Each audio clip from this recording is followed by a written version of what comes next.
You may have noticed a few differences between this Parsha preview and those in the past. First of all, we're shooting in a different location. Second of all, I'm wearing a tie and it's not even Shabbat. And third of all, you may have noticed that I'm not Rabbi Wahlberg. Rabbi Wahlberg gave me the opportunity to share some short thoughts on this week's Parsha. Parsha Behar speaks about the Shemitah year, the sabbatical year.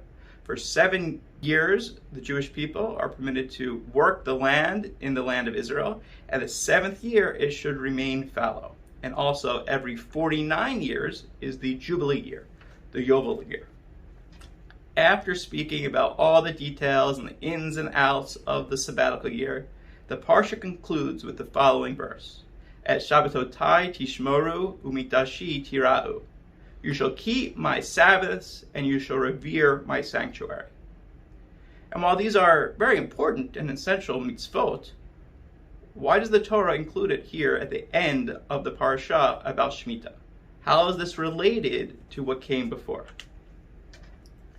I believe that there are 2 underlying principles to Shemitah. One is holiness in time, and one is holiness in space. Holiness in time. Every 7th year, we sanctify that special year as a Shemitah year.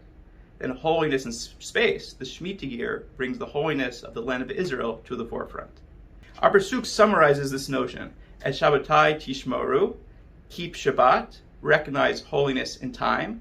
Umitashi tira'u, revere the Beit HaMikdash, venerate holy space.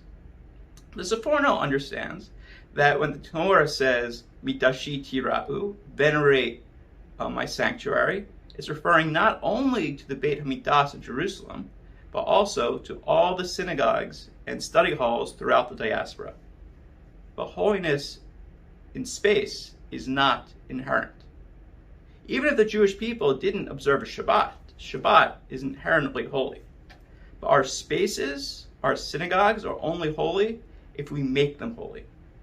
For example, some of my most meaningful davening experiences have not been in a synagogue. They've been in classrooms or people's living rooms. But when we brought in a Sefer Torah and people came together in prayer, we transformed those spaces into holy spaces. So therefore, we have to continually make sure that our synagogue, the Bet Tefillah, is a holy space. Everyone must do their part, making sure that this is a welcoming place of heartfelt prayer, of loving kindness, of chesed, and of Torah. Shabbat Shalom.